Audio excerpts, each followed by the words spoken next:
Hello friends, स्वागत है fast information में। बिहार स्वास्थ्य विभाग की तरफ से एएनएम की परीक्षा होनी है, जो टोटल पोस्ट 8,853 है। चलिए, अब परीक्षा का मात्र 9 दिन बच गया है, तो इस 9 दिनों में हम वीवीआई टेक्निकल क्वेश्चन करवा देते हैं 300-400, जिससे कि आपका एग्जामिनेशन बहुत ही अच्छा जाए और वीवीआई क्वेश्चन का पीडीएफ भी आपको मिल जाएगा। तो चलिए, हम आपको जानकारी देते हैं सबसे पहले कि वीवीआई क्वेश्चन का पीडीएफ हम लोग कैसे लेंगे। तो आपको हम सबसे पहले बता दूं, अगर आप लोग को एएनएम का टेक्निकल क्वेश्चन जो कि आपको 40 मार्क्स दिलाएगा।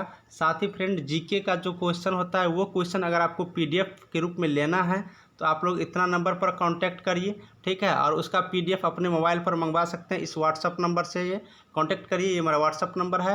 और आपको अगर टेक्निकल का नोट्स चाहिए तो 75 रुपये पेड करना पड़ेगा, और जीके का नोट्स चाहिए तो आप लोग को 50 रुपया पेड करना पड़ेगा। अगर दोनों नोट्स चाहिए तो 125 रुपया पेमेंट करके आप आराम से पीडीएफ ले सकते हैं, इस नंबर पर कांटेक्ट करके ले लीजिए। इसलिए कि ये 72 टेक्निकल का क्वेश्चन है, सिर्फ 75 रुपये में मिल जाएगा। 500 प्लस ऑब्जेक्टिव क्वेश्चन है इसमें, जो कि बिल्कुल प्रीवियस ईयर का क्वेश्चन इंक्लूडिंग है। साथ ही जो सिलेबस के अकॉर्डिंग इंपॉर्टेंट लगा है वो क्वेश्चन इसमें इंक्लूडिंग है। इसके हम कुछ एडवांटेज बताते हैं, फिर हम क्लास को आगे कंटिन्यू करेंगे। आप देख सकते हैं इसमें जो टेक्निकल क्वेश्चन होगा उसका कुछ खासियत हम आपको दिखा देते हैं। टेक्निकल क्वेश्चन में सबसे पहले जान लीजिए, टेक्निकल क्वेश्चन में 500 प्लस क्वेश्चन है, ठीक है। एएनएम की जो टेक्निकल क्वेश्चन है, सब्जेक्ट के ऑल सब्जेक्ट की टेक्निकल क्वेश्चन, इसमें 500 प्लस क्वेश्चन है। ऑब्जेक्टिव टाइप में सारा क्वेश्चन इसमें बनाया गया है। उसके बाद आप लोग फ्रेंड, प्रीवियस ईयर के क्वेश्चन इसमें इंक्लूडिंग है। उसके बाद रेलवे में जो नर्स एग्जाम हुआ उसका क्वेश्चन, 4 स्टेटों का नर्स एग्जाम का क्वेश्चन इसमें इंक्लूडिंग है। साथ ही इंपॉर्टेंट क्वेश्चन जो लगा सिलेबस के अकॉर्डिंग वो सारा क्वेश्चन इसमें इंक्लूडिंग है। तो ये सारा चीज़ें लेने के लिए आप इस नंबर पर कांटेक्ट कर सकते हैं। ये मेरा व्हाट्सअप नंबर है, व्हाट्सअप पर मैसेज कीजिए और वहाँ से आप लोग चैट करके कांटेक्ट करके यहाँ से आप पीडीएफ खरीद सकते हैं। सिर्फ 75 रुपये यहाँ पर पेड करना पड़ेगा टेक्निकल क्वेश्चन के लिए। एक और हम आपको बता दूँ, जीके जीएस के लिए, अगर जीके जीएस भी लेना चाहते हैं कि अगर हाँ हम जीके जीएस लेके पढ़ें जीके जीएस, तो जीके जीएस भी सारा इंपॉर्टेंट है। 1300 प्लस क्वेश्चन है जीके जीएस में। इसमें आपको फिजिक्स की, केमिस्ट्री की, बायोलॉजी की, सारे सब्जेक्ट का है। उसके बाद आप लोग को हिस्ट्री की, पॉलिटिकल साइंस की, इसके अलावा आप लोग को जियोग्राफी की, इसके अलावा आप लोग को स्पोर्ट जो खेल होता है, उसके बाद जो दिवस होता है कि किस दिवस को क्या है वो दिवस की, यानी कि सारी चीज़ जनरल नॉलेज और जनरल साइंस की इसमें इंक्लूडिंग है। 1300 प्लस क्वेश्चन है, सिर्फ 50 रुपये पेमेंट करके आप लोग ले सकते हैं। और ये मेरा कॉन्टैक्ट नंबर है, इस कॉन्टैक्ट नंबर पर आप लोग कॉल करिए, व्हाट्सएप पर मैसेज करिए और सिर्फ 50 रुपये पेमेंट करके आप लोग ये चीज़ खरीद करके आप पढ़ सकते हैं। यानी कि दोनों पीडीएफ अगर लेना है तो 125 रुपये आप लोग को पेमेंट करना होगा। तो ये चीज़ हम आपको बता दिए। अगर आप लोग अभी तक क्वेश्चन बैंक नहीं लिए हैं तो बिल्कुल लेके पढ़िए इन दोनों सब्जेक्ट का। चलिए, अब हम आपको क्लास स्टार्ट करते हैं आज टेक्निकल क्वेश्चन से। तो फ्रेंड, चलिए हम क्लास को स्टार्ट करते हैं। HIV लंबत संचरण को रोकने के लिए सबसे प्रभावी क्या है? इसमें ये क्वेश्चन है कि HIV लंबत संचरण को, HIV को जो लंबत संचरण होता है उसे रोकने के लिए सबसे प्रभावी क्या है? तो चलिए ऑप्शन आपको देख लेते हैं। हार्ट, नेवापिरिन, जुदोविदिन या ऐच्छिक सिजेरियन। तो HIV का जो लंबत संचरण होता है उसे रोकने के लिए जो सबसे प्रभावी होता है वो हार्ट होता है। क्या होते हैं? हार्ट होता है। यानी कि यहाँ पर आंसर ए यहाँ पर राइट आंसर हुआ। चलिए नेक्स्ट क्वेश्चन देखते हैं। नेक्स्ट क्वेश्चन क्या है कि संक्रमित प्रभावी, ठीक है। नेक्स्ट क्वेश्चन मेरा ये है कि संक्रमित गर्भवती माँ से नवजात बच्चों में HIV के संचरण को रोकने के लिए निम्नलिखित में किसका उपयोग किया जाता है? एक संक्रमित गर्भवती माँ है से जो नवजात बच्चे में HIV का जो संचरण होता है उसको रोकने के लिए इस चारों में से किसका उपयोग किया जाता है? तो ऑप्शन चेक करते हैं। लामिवुडीन, नेविरापिन, नताउद्दीन या डिडानोसियन। तो इसमें जो प्रयोग किया जाता है संचरित को रोकने के लिए नेविरापिन का, किसका? नेविरापिन का प्रयोग किया जाता है। यानी कि ऑप्शन नंबर बी यहाँ पर राइट आंसर। चलिए अगला का देखते हैं क्वेश्चन। HIV के पोस्ट एक्सपोजर प्रोफिलेक्सिस के बारे में सच है। यानी कहता है HIV का जो पोस्ट एक्सपोजर प्रोफिलेक्सिस के बारे में क्या सच है इनमें से? तो इनमें से जो सच है वो हो गया right answer option number B. यहाँ पर आंसर दिखा भी दिए हैं। नेवारापिन एकल खुराक माँ को बच्चों के संचरण को रोकती है। माँ के जो बच्चों के जो संचरण होता है HIV का वो रोकती है नेवारापिन की एकल खुराक, ठीक है। इसका राइट आंसर हो गया ऑप्शन नंबर बी। चलिए नेक्स्ट क्वेश्चन देखते हैं। HIV से एड्स परिवर्तन की औसत उष्मायन अवधि क्या है?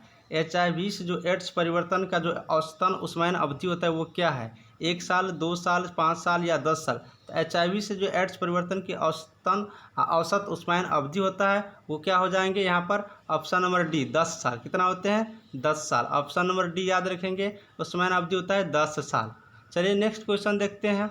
HIV संक्रमित बच्चों को कौन सी टीका नहीं देना चाहिए। कह रहा है कि HIV संक्रमित बच्चों को कौन सी टीका नहीं देना चाहिए।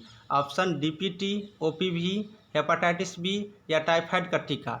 तो यहाँ पर देख सकते हैं अगर HIV संक्रमित बच्चों को कौन सा टीका नहीं देना चाहिए तो सबसे पहले देख सकते हैं OPV का। OPV का जो एक ऐसा टीका होता है जो HIV से संक्रमित व्यक्ति हैं उसको नहीं देना चाहिए। OPV इसको याद रखिएगा, ये टीका HIV से संक्रमित बच्चों को कभी नहीं देना चाहिए। अगला क्वेश्चन है HIV संक्रमण के लिए विंडो पीरियड। HIV संक्रमण के लिए जो विंडो पीरियड होता है वो कितना होता है, 3 से 12 सप्ताह, 8 से 20 सप्ताह, 6 से 24 सप्ताह। कितना होगा, तो 3 से 12 सप्ताह, 3 से 12 वीक जो होता है HIV 3 से 12 वीक, ये HIV संक्रमण के लिए विंडो पीरियड होते हैं। चलिए नेक्स्ट क्वेश्चन देख लेते हैं। एक बच्चे वाली महिला के लिए निम्नलिखित में से कौन सी सबसे अच्छी रिक्त अवधि होती है। पुरुष नसबंदी रिक्ति विधि है, पुरुष नसबंदी और डुबियोवेक्टिन, कॉपर टी या मौखिक गोलियां। बताइए क्या होगा, एक बच्चे वाली महिला के लिए निम्नलिखित में से कौन सी सबसे अच्छी रिक्ति विधि है। तो इसके लिए जो सबसे अच्छी रिक्ति विधि हो गया कॉपर टी का। किसका प्रयोग, कॉपर टी का प्रयोग करके आप रिक्ति विधि का सबसे अच्छा ये मेथड है। अगला क्वेश्चन करते हैं। निम्नलिखित में किस स्थिति में महिलाओं को मौखिक गोलियां नहीं देनी चाहिए। इन चारों स्थिति में कौन सी स्थिति है जिसमें महिलाओं को मौखिक गोलियां नहीं देना चाहिए। मासिक धर्म की समस्याएं में, यौन संक्रमण में, अस्थमा में या उच्च रक्तचाप में। तो किस स्थिति में मौखिक गोलियां नहीं देना चाहिए, तो ये जो है ऑप्शन डी उक्त रक्तचाप की स्थिति में महिलाओं को गोलियां नहीं देनी चाहिए, मौखिक रूप से गोलियां नहीं देनी चाहिए। अगला क्वेश्चन देखते हैं। रोगों को फैलाने वाली कीड़ों के लिए किस शब्द का प्रयोग किया जाता है। रोगों को फैलाने वाली कीड़ों के लिए किस शब्द का प्रयोग किया जाता है। तो रोगों को फैलाने के लिए जो प्रयोग किया जाता है शब्द का वो वेक्टर का। किसका प्रयोग, वेक्टर शब्द का प्रयोग किया जाता है, यानी कि ऑप्शन नंबर डी यहाँ पर सीधे याद रखेंगे। अगला क्वेश्चन देख लेते हैं। जिस बिंदु पर पानी की क्लोरीन की मांग पूरी तरह से पूरी होती है उसे क्या कहा जाता है। तो जिस बिंदु पर पानी की जो क्लोरीन की मांग पूरी तरह से पूरी होती है उसे हम लोग कहते हैं फ्री पॉइंट, कीटाणु शोधन बिंदु, संतृप्त बिंदु या ब्रेक पॉइंट। क्या कहते हैं, तो उससे हम लोग कहते हैं ब्रेक पॉइंट। क्या कहते हैं, ब्रेक पॉइंट। ऑप्शन डी याद रखेंगे। जिस बिंदु पर पानी की क्लोरीन की मांग पूरी तरह से पूरी होती है उसे हम लोग कहते हैं ब्रेक पॉइंट, यानी कि ऑप्शन नंबर डी यहाँ पर राइट आंसर। ठीक है, चलिए इसी तरह से नेक्स्ट क्वेश्चन की तरफ बढ़ते हैं। नेक्स्ट क्वेश्चन क्या है, निम्नलिखित में से कौन सा एक पेंटावैलेंट वैक्सीन द्वारा नहीं रोका जा सकता है। निम्नलिखित में से कौन सा एक पेंटावैलेंट वैक्सीन द्वारा नहीं रोका जाता है। हेपेटाइटिस बी, पर्टूसिस, डिप्थीरिया या फिर पोलियो, क्या नहीं रोका जाता है। तो निम्नलिखित में से कौन सा पेंटावैलेंट वैक्सीन द्वारा नहीं रोका जाता है, तो यहाँ पर हो जाएगा पोलियो। क्या हो जाएगा, पोलियो। ऑप्शन नंबर डी यहाँ पर देख रहे हैं राइट आंसर होगा। क्या हो जाएगा, पोलियो। अब कह रहा है पोलियो के टीके की खोज किसने की थी। पोलियो के टीके की खोज Jonas Salk, Louis Pasteur, Alexander Fleming या केनराड जूस है। तो पोलियो के जो टीके की खोज किया था वो जोनास साल्को किए थे। जोनास साल्को, ऑप्शन नंबर ए यहाँ पर याद रखेंगे। चलिए नेक्स्ट क्वेश्चन दिखाते हैं। निम्नलिखित में कौन से कृमिनाशक एजेंट है। इन चारों में से कौन कृमिनाशक एजेंट है। ऑप्शन देख लेते हैं। ऑप्शन क्या हो गया, डेटोल, मेडाबजोल, एस्पिरिन या वेनकोमाइसिन। तो यहाँ पर जो कृमिनाशक एजेंट है वो हो गया मेबडाजोल। मेबडाजोल एक कीटाणुनाशक एजेंट है। ऑप्शन नंबर बी यहाँ से याद रखेंगे। चलिए अगला क्वेश्चन देखते हैं। सूचना की आपूर्ति दृष्टिकोण बदलने और व्यवहार को प्रभावित करने के लिए नियोजित अनुभव विकसित करने और प्रदान करने की प्रक्रिया क्या है। तो सूचना की आपूर्ति दृष्टिकोण बदलने और व्यवहार को प्रभावित करने के लिए जो नियोजित अनुभव का विकसित करने की जो प्रदान की प्रक्रिया होती है वो होता है क्या, स्वास्थ्य शिक्षा। क्या होना चाहिए, स्वास्थ्य शिक्षा रहना चाहिए। अगला क्वेश्चन देखते हैं। इन्फ्लुएंजा के लिए आवश्यक उष्मायन अवधि क्या है। इन्फ्लुएंजा के लिए आवश्यक उष्मायन अवधि क्या होते हैं। ऑप्शन देख लीजिए, 710 दिन, 1 से 2 दिन, 5 से 8 दिन या 15 से 45 दिन। तो यहाँ पर जो इन्फ्लुएंजा के लिए आवश्यक उष्मायन अवधि होते हैं वो 1 से 2 दिन होते हैं। कितना होता है? 1 से 2 डेज, याद रखेंगे 1 से 2 डेज, 1 से 2 दिन होते हैं। अगला क्वेश्चन, पानी की अस्थायी कठोरता को दूर करने के लिए निम्नलिखित में से कौन सी जोड़ा जाता है? पानी की अस्थायी कठोरता दूर करने के लिए निम्नलिखित में से जो जोड़ा जाता है, ऑप्शन पहले चेक करते हैं। अमोनिया, कैल्शियम कार्बोनेट, सल्फर या कैल्शियम हाइड्रोक्साइड। तो पानी का अस्थायीता कठोरता को जो जोड़ने के लिए प्रयोग किए जाते हैं वो हो जाता है कैल्शियम का हाइड्रोक्साइड। क्या? Calcium hydroxide. Option number D यहाँ पर राइट आंसर क्या हो जाएगा? Calcium hydroxide. ठीक है। उस तरह से नेक्स्ट क्वेश्चन देखते हैं, निम्नलिखित में से किस अलगाव का उपयोग तब किया जाता है जब रोगजनकों को मल के माध्यम से प्रेषित किया जाता है? कह रहा है इन चारों में से यानी कि निम्नलिखित में से किस अलगाव का उपयोग तब किया जाता है जब रोगजनकों को मल के माध्यम से प्रेषित किया जाता है? तो ऑप्शन क्या हो जाएगा? श्वसन अलगाव, आंत्र अलगाव, संपर्क सावधानी या रिक्त अलगाव, रक्त अलगाव। तो निम्नलिखित में जो उपयोग तब किया जाता है जब रोगजनकों की मल प्रवाहित प्रेषित करते हैं, तो आंत्र अलगाव का तब भी प्रयोग किया जाता है जब रोगजनकों के मल के माध्यम से प्रेषित किया जाता है। अगला क्वेश्चन देखते हैं, सांसों की बदबू का दूसरा नाम क्या है? जो हम लोग सांसों की लेते हैं उसकी बदबू का दूसरा नाम क्या है? मुंह से दुर्गंध, श्वसन अवरोध या गैस गैंग्रीन या मसूड़ी की सृजन। तो सांसों की जो बदबू का दूसरा नाम है वो मुंह से दुर्गंध है। क्या है? मुंह से दुर्गंध। याद रखेंगे ऑप्शन नंबर ए, मुंह से जो दुर्गंध है वो सांसों की बदबू का दूसरा नाम है। यहाँ पर ऑप्शन नंबर ए यहाँ पर राइट आंसर, मुंह से दुर्गंध। नेक्स्ट क्वेश्चन देखते हैं, निम्नलिखित में से कौन सबसे संवेदनशील टीका है जिसे 20 डिग्री सेल्सियस में संग्रहित किया जाना चाहिए? इन चारों में से जो दिखाते हैं ऑप्शन, कौन संवेदनशील टीका है जिसे 20 डिग्री सेल्सियस में संग्रहित किया जाना चाहिए?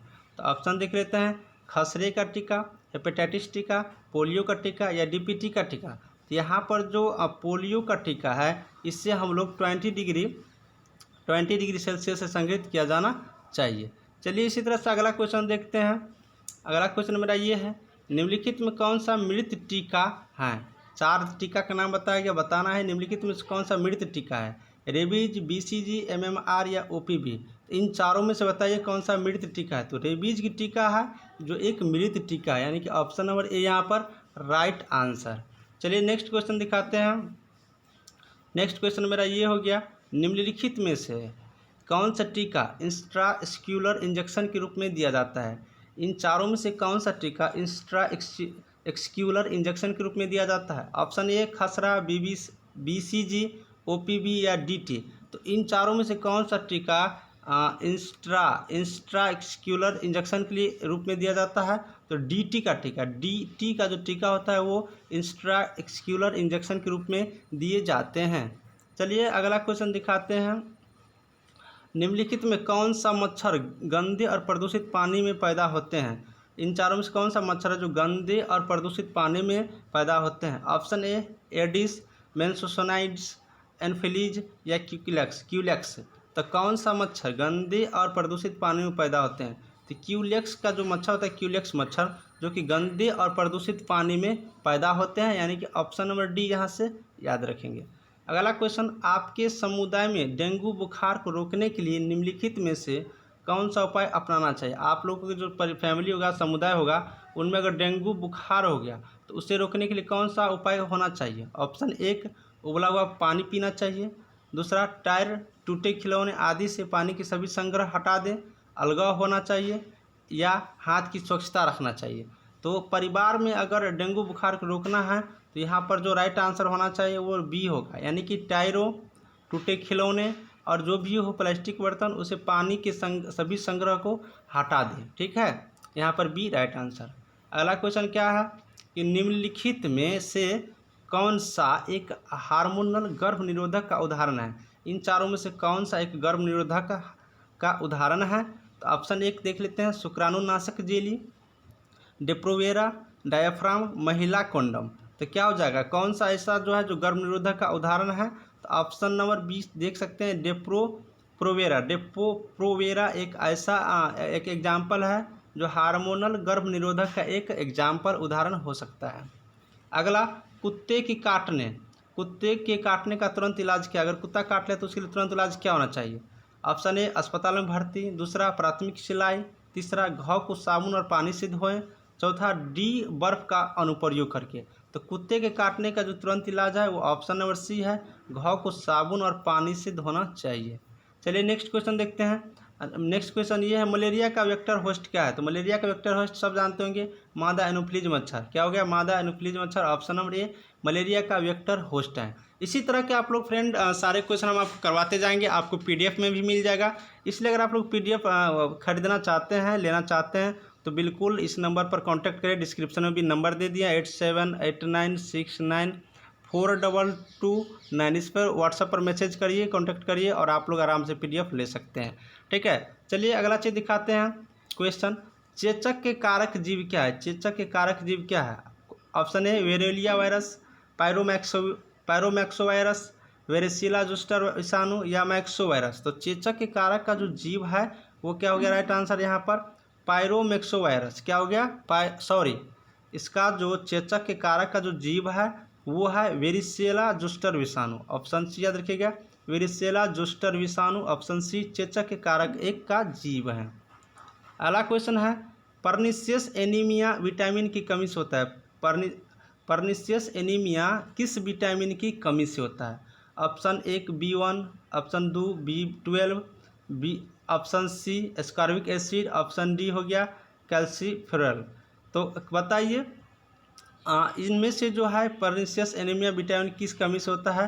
तो यहाँ पर कोबालामिन B12 जो होता है, कोबालामिन, उसी की कमी से यहाँ पर पर्निशियस एनीमिया विटामिन होते हैं। ठीक है, यहाँ पर एक चीज़ और क्लियर कर दूँ, B1 का जो रासायनिक नाम है वो थायमिन है, B12 का कोबालामाइन है, BC का मतलब विटामिन सी का एस्कॉर्बिक एसिड है और विटामिन डी का कैलासिफेरॉल है। ये भी यहाँ पर आप लोग याद रख सकते हैं। तो पर्निशियस एनीमिया विटामिन कमी होता है तो विटामिन B12 के कोबालामाइन की कमी से। अगला क्वेश्चन देखते हैं, भारत में मध्याह्न भोजन का कार्यक्रम कब शुरू किया गया था? भारत में मध्याह्न भोजन कार्यक्रम 1995 में शुरू किए गए थे। याद रखेंगे, डायरेक्ट 1995 में भारत में मध्याह्न भोजन का कार्यक्रम शुरू किए गए थे। अगला क्वेश्चन है, कोपलिक धब्बे किसकी विशेषता है? कोपलिक का जो धब्बे होता है वो किसकी विशेषता है? ऑप्शन एक है कंठमाला का रोग, दूसरा हाइजा, रूबेला या आंत्रज्वार। तो कोपलिक का धब्बे जो है वो एग्जाम्पल है एक रूबेला का। किसका? रूबेला का। ऑप्शन सी यहाँ पर देख सकते हैं, रूबेला का। अगला क्वेश्चन है, संक्रामक और तीक्ष्ण अपशिष्ट एकमात्र एकत्र किया जाता है।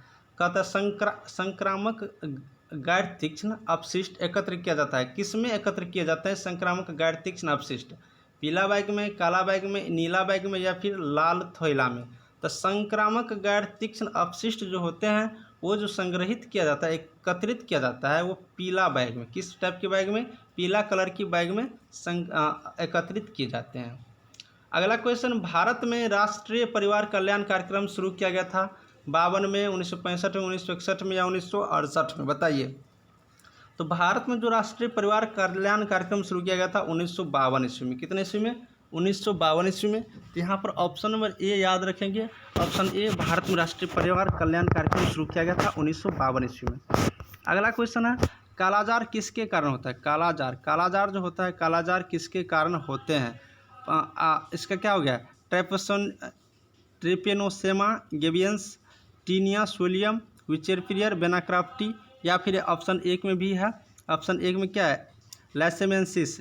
तो कालाजार जो होता है वो लैसेमेंसिस के कारण ही होता है, यानी कि ऑप्शन नंबर ए यहाँ पर याद रखने वाला है।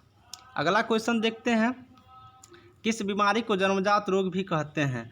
किस बीमारी है इन चारों में से जिसे जन्मजात रोग भी कहते हैं? संक्रमण को, अधिग्रहित को, संक्रमित को या जन्मजात को? तो जन्मजात रोग कहा जाता है जन्मजात को ही। ठीक है, ऑप्शन नंबर डी यहाँ पर याद रखेंगे, जन्मजात रोग जो भी कहते हैं जो जन्म से होते हैं जन्मजात को।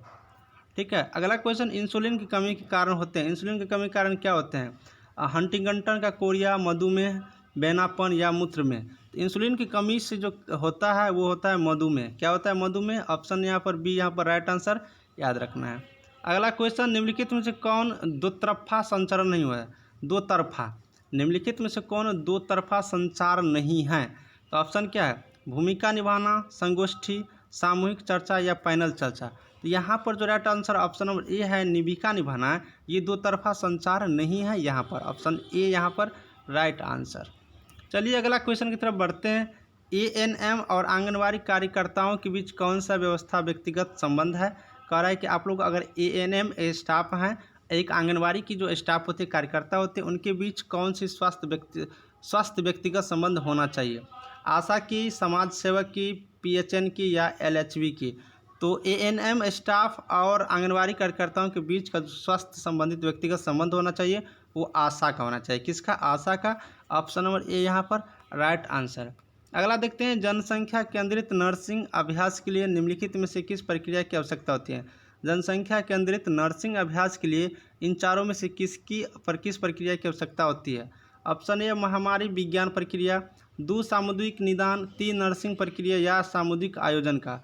तो जनसंख्या केंद्रित नर्सिंग अभ्यास के लिए जो प्रक्रिया की जो आवश्यकता होती है वो सामुदायिक निदान की होती है। किसकी होती है? सामुदायिक निदान की होती है। सामुदायिक होना चाहिए, सामुदायिक निदान होना चाहिए, तभी जाके जनसंख्या केंद्रित हो सकता है और नर्सिंग अभ्यास के लिए ये प्रक्रिया आवश्यक रूप से सही है। ऑप्शन नंबर बी यहाँ पर राइट आंसर।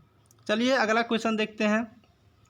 वह रोग जो पशु से मनुष्य में स्थानांतरित हो सकता है क्या कहलाता है?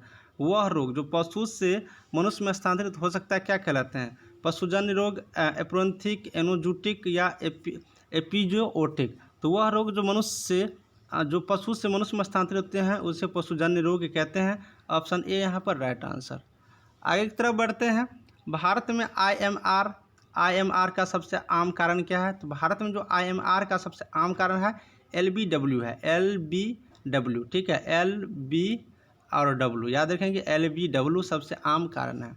अगला क्वेश्चन की तरफ चलते हैं कि स्कोरकर और बेरी है, कासियोर और बेरी है। तो ऑप्शन बी यहाँ पर राइट आंसर। देखिए विटामिन की कमी से होने वाली एक रोग है, ठीक है। कैस्क्यूरिया और बेरी जो है विटामिन की कमी से होने वाली एक रोग है। चलिए अगला क्वेश्चन देखते हैं। बच्चों में जीरोप्थल्मिया तथा वयस्कों में रतौंधी किसकी कमी से होती है? तो बच्चों में जीरोप्थल्मिया तथा वयस्कों में रतौंधी होती है, वो विटामिन ए की कमी से होगा। किसकी कमी से? विटामिन ए की कमी से। यहाँ पर याद रखेंगे ऑप्शन बी, विटामिन ए की कमी से रतौंधी होती है और बच्चों में जीरोप्थल्मिया होते हैं। अगला क्वेश्चन देखते हैं। किस बीमारी के निदान के लिए बिडाल परीक्षण का प्रयोग किया जाता है? पीला बुखार के लिए, आंत्र ज्वर के लिए, हैजा के लिए या फिर मलेरिया के लिए? तो बिडाल टेस्ट का जो प्रयोग किया जाता है वो आंत्र ज्वर के लिए किया जाता है। ऑप्शन बी यहाँ पर याद रखेंगे, जिसे टाइफाइड भी कहते हैं। टाइफाइड हो जाए तो बिडाल टेस्ट परीक्षण किया जाता है आंत्र ज्वर के लिए। अगला क्वेश्चन, चिकन पॉक्स किसके कारण होता है? चिकन पॉक्स जो बीमारी हो जाते हैं वो किसके कारण? एडेनो वायरस के कारण, HCV40 के वायरस के कारण, बैक्टीरिया T22 के कारण, बैक्टीरियोफेज T2 या वेरिसेला जोस्टर हर्पीज वायरस के कारण? तो यहाँ पर जो चिकन पॉक्स होते हैं वो वेरिसेला जोस्टर हर्पीज वायरस के कारण होते हैं। यहाँ पर ऑप्शन नंबर डी याद रखना है, बिल्कुल राइट आंसर है। अगला क्वेश्चन है, निम्नलिखित में कौन सा रोग जीवाणु से होते हैं? इन 4 ऑप्शन बताना है, इनमें से कौन सा रोग है जो जीवाणु से होते हैं? तो 4 ऑप्शन देख लेते हैं। चेचक, रेबीज, उसके बाद है खसरा, एक अक्षमा। तो यहाँ पर यक्षमा रोग जो है जो यहाँ पर होते हैं वो जीवाणु के कारण होते हैं। जीवाणु कारण होने वाला रोग कौन है इन चारों में से?